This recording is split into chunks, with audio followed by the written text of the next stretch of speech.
Halo teman-teman, ini untuk membahas Peraturan Menteri Keuangan Nomor 78 Tahun 2024 tentang pelaksanaan bea materai ya, bea meterai. Coba gua share ke teman-teman semua, ada peraturan baru untuk bea meterai.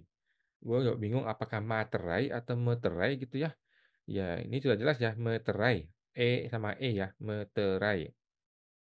Peraturan ini ada 114 halaman ya. Gue tahu Anda males baca, gue juga malas baca, jadi kita semua tidak usah baca. Kita langsung lihat ke berita mengenai rangkumannya saja, teman-teman ya.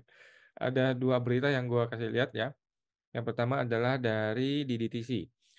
DDTC ini baru banget nih, tanggal 16 Februari 2025. Jadi kayaknya PMK ini sudah lama, tapi baru ngeh orang-orang nih ya. Sudah baru ngeh ada aturan terbaru seperti ini mengenai perubahan skema pemungutan bea materai. Nah, ketentuan PMK 78 nih menetapkan pemungut bea materai dilakukan di KPP secara jabatan atau permohonan WP dan diakomodir di Kortes juga DJP ya. Jadi dilaksanakan di DJP secara jabatan di KPP dan diakomodir di Kortes. Mulai November 2024, penyetoran bea materai paling lambat tanggal 15 bulan berikutnya. Jadi selama ini kan tanggal 20. Nah, sekarang berubah jadi tanggal 15. Jadi, gua rasa ini tidak terpengaruh ke kita-kita semua ya, yang pakai materai biasa ya. Ini kayaknya lebih lebih cocok terpengaruhnya tuh ke perusahaan-perusahaan yang memang pemungut bea materai. Contohnya, lu ingat nggak kartu kredit teman-teman ya? Kartu kredit ketika lu dapat kartu kredit kan ada bea materainya, bea materai gitu. Itu kan dia tidak tidak membubuhkan materai di dalam tagihan kartu kredit, nah tetapi dia memungut. Nah, kira-kira seperti itulah yang gue pahami ya, tapi nggak gitu jelas juga mengenai bea materai ini. Ini adalah penetapan pemungut. Nah, di PMK 151 tahun 2021 yang dulu, itu dilaksanakan di kantor pusat DJP, KP, DJP. Sekarang dilaksanakan di KPP. Dulu secara jabatan atau pemberitahuan wajib pajak, sekarang juga sama ya, jabatan ataupun pemberitahuan, atau permohonan ya, dulu pemberitahuan.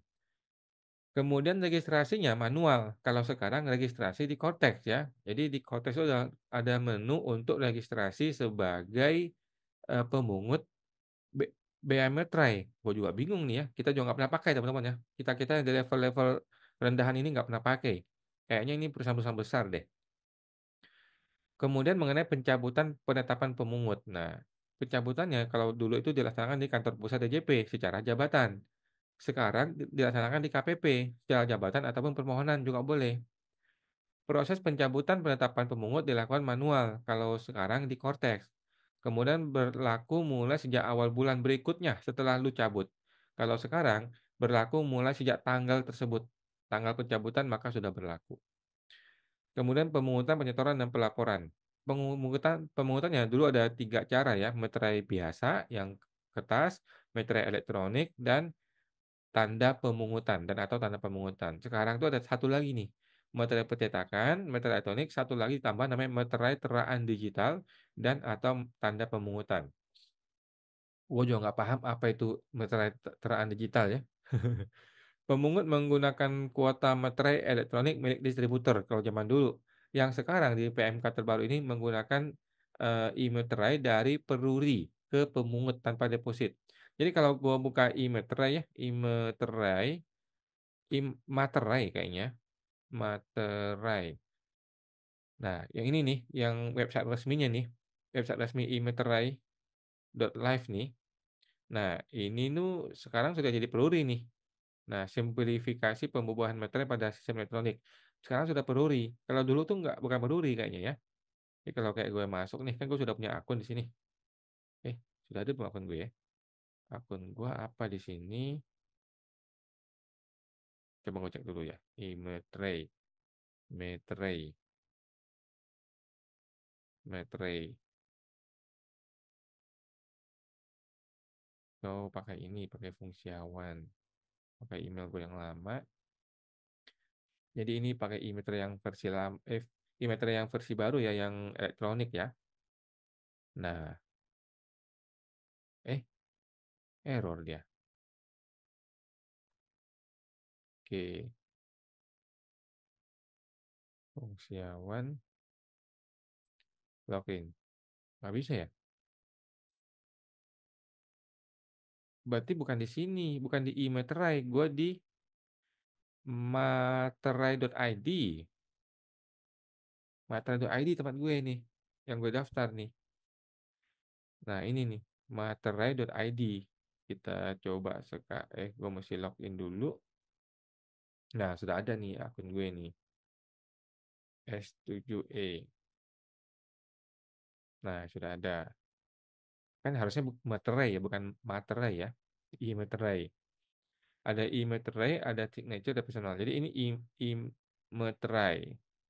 Nah ini peruri nih, sudah ada peruri di sini kan. Dulunya kayaknya bukan peruri deh. Ada perubahan sedikit. Oke, jadi seperti itu. Kemudian kan dulu pemungut menggunakan e-materai dari distributor. Kalau sekarang dari peruri ya, tanpa deposit. Nah, gue juga nggak ngerti nih tanpa deposit apa definisinya. Sepertinya kalau dulu itu lu mesti deposit kayak semacam uang jaminan. Kalau sekarang udah nggak perlu. Kayaknya begitu ya. Penyetoran paling lambat tanggal 10 bulan berikutnya setelah masa pajak berakhir dengan kode bla bla bla.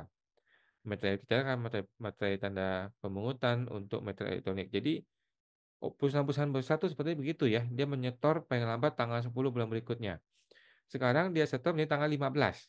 Setor tanggal 15 dengan pada setelah masa berakhir dengan kodenya sama ya 900 901 902 saat SMO Cortex KJS-nya ini ya. Kalau di Cortex pakai ini 411611 900.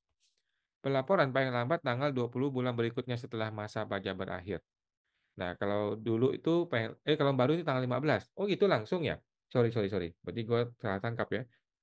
Kalau dulu itu bayar tanggal 10, lapor tanggal 20. Kalau sekarang bayar tanggal 15, lapor juga di tanggal 15. Wah, kenapa begitu sih? Aneh nih. Jadi biaya mata ini khusus ya.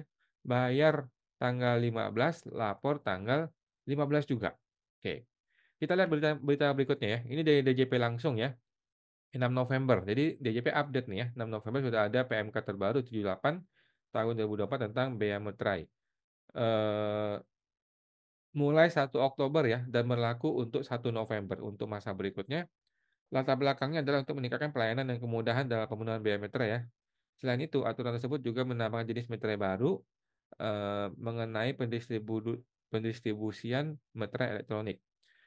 Harapannya memberikan rasa keadilan dan kepastian hukum dalam pelaksanaan pemungutan bea materai. Nah, dia memberikan pengaturan yang lebih sederhana, sistematis, dan komprehensif dengan melakukan simplifikasi peraturan menteri di bidang bea materai. Sebelumnya terdapat 3 peraturan menteri keuangan ya, yang mengatur tentang bea materai, yaitu bla bla bla PMK 134 2021, PMK 151 2021. Jadi negara ini melakukan simplifikasi. Bagus juga sih menurut gue ya. Jadi supaya tidak tercerai-berai di beberapa aturan. Dengan berlakunya PMK ini, maka ketiga PMK itu dicabut. Bagus ya. Kayak PMK pemeriksaan kan, ada PMK 11, PMK 154, PMK 18, diubah lagi di mana gitu ya. Sekarang digabungkan ke satu PMK 15 2025 ya, yang membuat gempa bumi. Nanti kita akan bahas mengenai PMK pemeriksaan pajak ya. Ringkasan perbedaan pengaturan sebagai berikut ya.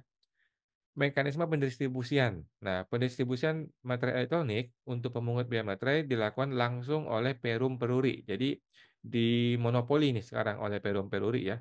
Sebelumnya itu ada distributornya. Jadi kasihan dulu distributor ya. Dimakan kerjaan kita semua. Distributor ya maksud gua. Penambahan jenis materai dalam bentuk lain. Jadi terdapat materai dalam bentuk lain jenis baru yaitu materai teraan digital. Gue juga nggak paham maksudnya apa ya. Tata cara perizinan meterai dalam bentuk lain. Tata cara perizinan pembuatan meterai teraan nih, meterai komputerisasi dan meterai percetakan disesuaikan untuk implementasi Cortex. Oh, ini semata-mata dalam rangka untuk mendukung Cortex ya. Penyetoran hasil penjualan meterai tempel. Penyetoran hasil penjualan meterai tempel dilakukan dengan menggunakan surat SSP atau sarana lain yang disamakan dengan SSP. Sebelumnya hanya bisa menggunakan SSP. Oh. Kemudian penetapan pemungutan bea materai. Perubahan penetapan wajib pajak sebagai pemungutan bea materai dapat dilakukan pakai permohonan dan diajukan ke KPP. hal ini dan maka implementasi Cortex. Jadi kayak Cortex ini KPP diberikan kewenangan dan delegasi yang lebih besar dibanding sebelumnya ya. Bahkan banyak sekali yang didelegasikan kepada kepala KPP. Sebelumnya penetapan WP sebagai pemungut biaya materai hanya dilakukan secara jabatan. Oke. Tata cara pemungutan. Nah, PMK yang terbaru ini penyetoran dan pelaporan langsung di tanggal 15. Nah, ini blunder menurut gue ya. Seharusnya tanggal 15 bayar, tanggal 20 lapor. Supaya apa? Supaya sama dengan PPh gitu. Supaya orang nggak bingung. Supaya orang nggak bingung terlalu banyak tanggal setelah masa pajak berakhir. Sebelumnya kan tanggal 10 bayar, tanggal 20 lapor. Oke.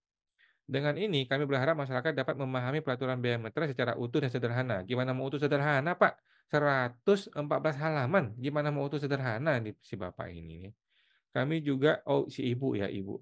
Kami juga siap membantu memberikan pemahaman mengenai edukasi terhadap masyarakat, Ibu Dwi Astuti. Gimana mau memberikan pemahaman masyarakat? Gue yakin AR pada nggak tahu, nggak paham ada aturan ini ya. Ibu Dwi juga menambahkan agar masyarakat bisa menjadikan PMK ini sebagai dasar dalam pemenuhan kewajiban bea meterai ya. Oke, seperti itu teman-teman ya, mengenai bea meterai. Ya, pada intinya tidak terpengaruh bagi perusahaan-perusahaan kecil atau menengah seperti kita ya. Ini kayaknya sih berlaku bagi perusahaan-perusahaan besar yang mereka menerbitkan banyak dokumen, kemudian ada bea materainya, dan mereka tidak bisa menempel satu-satu gitu ya. Jadi mereka menggunakan e-meterai atau meterai teraan digital yang mana itu dulunya pakai deposit dan sebagainya sekarang sudah diatur di sini PMK 78 tahun 2024. Oke teman-teman, sampai jumpa lagi, semoga terbantu.